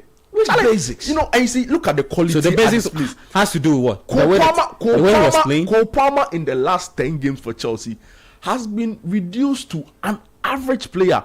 Mind you, we are talking about pound for pound, top 5 in the world on his day, or top 3 if I want to push, and he's not 3 on his day. On his day. Good. So you see, you can't tell me that because the club is very domineering and imposing and they are controlling. At the very least, the basics that we should see. I remember the FA Cup game against Wrexham. That is when I said to myself, Chelsea is down with Liam. In fact, we won that game 3-2. Yeah, they struggled. Wrexham took it was embarrassing. So I am hoping that Andoni will come. Oh, Charlie. Okay. Look, let me tell you something. If you're a Chelsea fan, I've said this. Dude, they laugh at you. I've said this. I've said this on the Republic of Football. I've said it here. Look, it's about the model. Oh, the model? Yeah, the model. The model that the people have decided to use. The man said they are using what? The Brighton model. You saw that video, right? I saw that video. Oh. It's about that's why when they came, they brought all the people from Brighton. They did not even buy the players from Brighton. They brought those directors at Brighton. It's about the model. Graham Potter. You understand? It's about the Brighton model. And what is that model? We buy young players, get them to increase their value, then we sell, then we make money, then we go away. So if you're a Chelsea fan, that's where the team has gotten to. And you have to accept it. But coach, the model was there. The model was there when we won the club. Of course, it's a risky model. You can't say it's one. If there's anybody who understands the model, it's Rosenau. How you pronounce the name? Rosenau. Amorim, did he understand the model? Man United don't have a model. Yeah, but he was. Man United don't have a model. That's why he's gone. So Man United, the single-digit billionaire has never come and said, "This is Man United's model." But when you came, you said, "This is the model." You understand? And the methods that is operated under that model, this is what you expect to get. At the time they appointed Louis Rosenau, what's the name? Liam Rosenau. I mean, what were they expecting from him? Fashionista. That is the standard of Chelsea at the moment. Sorry, the guy, he got names. The standard of Chelsea at the moment is very mediocre. For me, it hurts. He did not deserve to be sacked. Oh, really? He did not deserve to be sacked. How so? But the football wasn't good. But you bring a coach, you give him a 5-year contract. For 3-4 months into his job, 106 7 days. He did not deserve to be sacked. Football in Yefe. Where is the support from the board? He had to go. Where is the support from the manager? He lost the dressing room. He didn't lose you should have given him the chance to see out the season. But which coach? And then backed him in the market. Sell those who don't want to play. You see, we've gotten to the stage where we cannot allow players to dictate the future of coaches. So. Because at the end of this one, did you realize this, coach? I've always said it. It's not the same thing. I've always said it. It's not the same thing. At the end of the week, you are not playing for the coach. You are playing for the badge. At the end of the week, it hits your account, doesn't it? Yeah, it does. It hits when it hits the account. You don't return the money back. So if those who are paying you say this is the one to do the job for us, who are you as a player to dictate the future of a coach? We need to put an end to that. Really? Of course. You can't condone that. It's not a difficult thing to do. That is why I sit here today. And I've always said, I don't think the Man United job should be given to Michael Carrick. Do you know why I say that? I say that because it is the player's choice. When he took up the job, Amorim that Jude has condemned was 6th in the league. He said, with the way the season is going, I wanted a midfielder in addition to the 2 number 10s and stuff. Can we buy a midfielder in January? We buy the midfielder in January, then I think we can move on. You ask yourself, would Amorim have made Champions League? Yes, he would have made Champions League. Even with or without the midfielder there. But look at Carey. You see, Carey comes in, Man United, they are not playing any beautiful football. Vibes in Kwan, inshallah. Bruno Fernandes's awareness in Kwan. Yeah.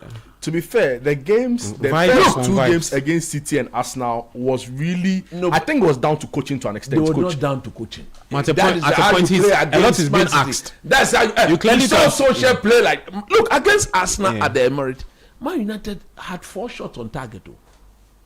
They scored 3 goals. 1 was a give. The other 2 were belters. I'm coming. They were belters, meaning that if you put them there again, they cannot repeat it. When a team wins like that, you credit, but you don't use that as a base, as a template to project into the future. If like, let's call Man United and Arsenal again, would Zubimendi give that ball away again to Mbeumo? No. You put Dogu there, will he play that belter? No. So you lose.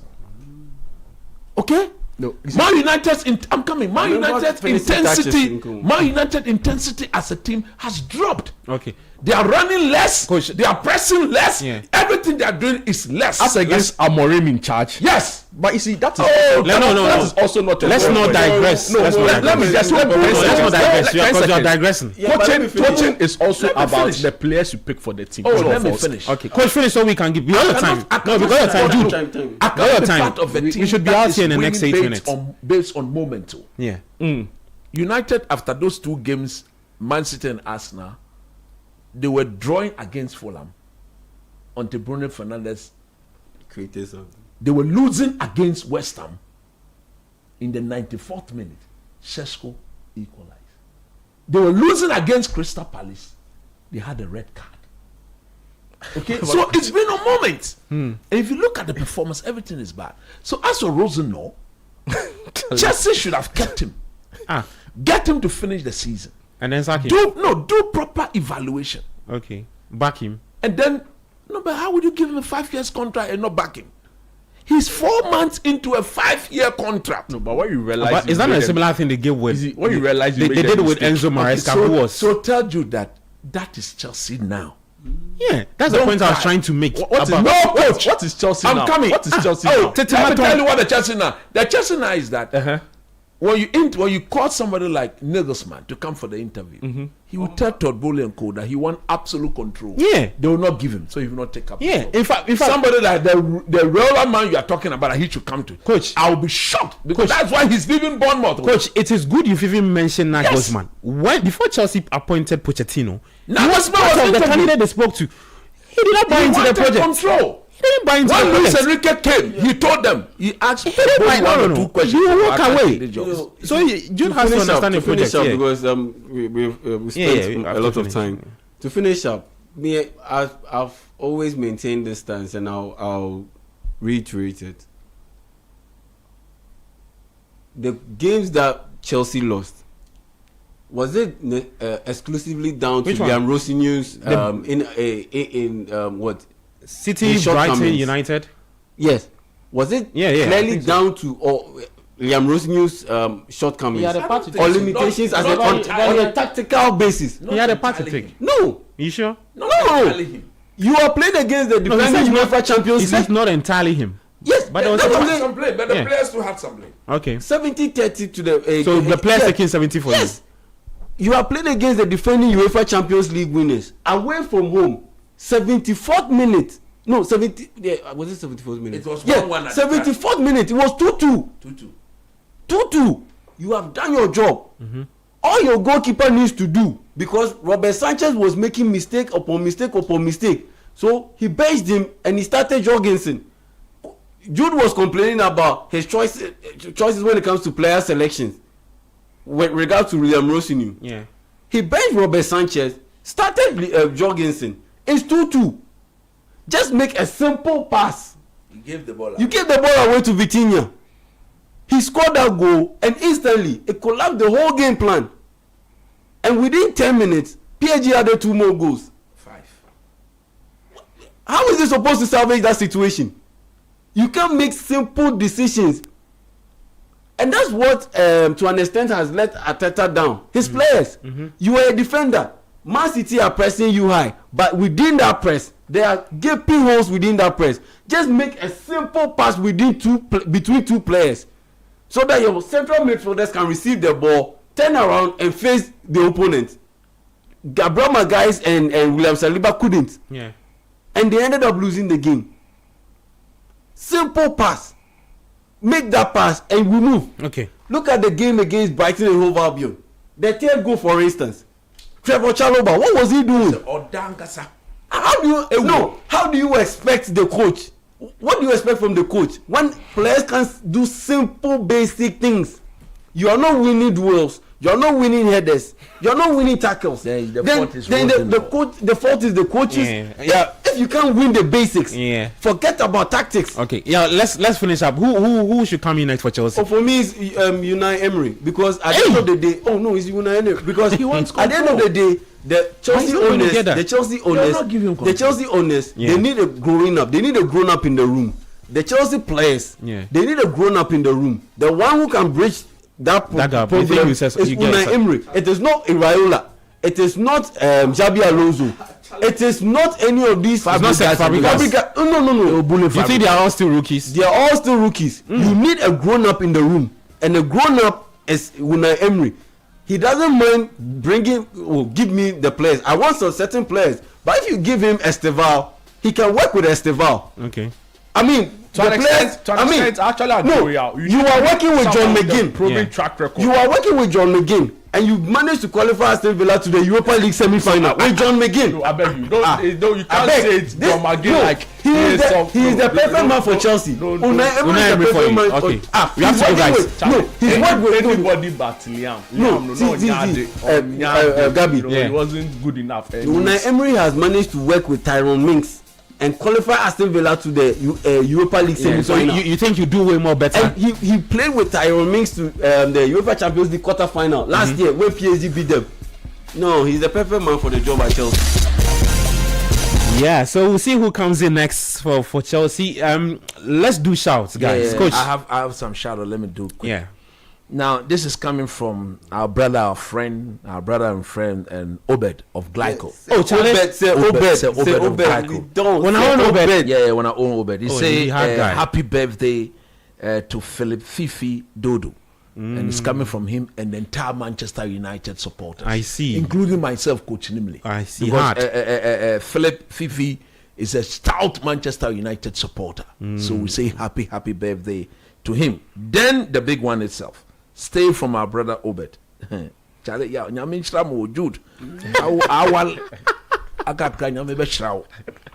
one, it is the 11th wedding anniversary.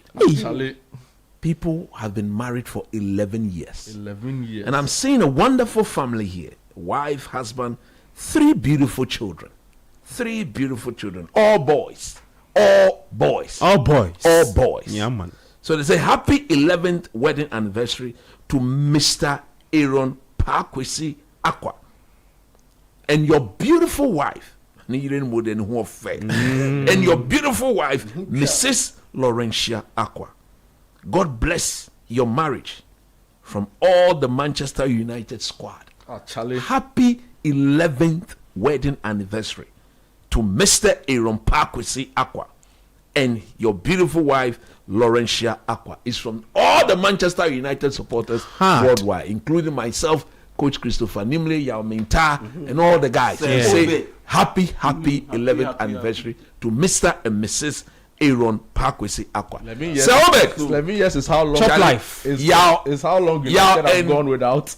Ben are grateful. Shout. Big shouts.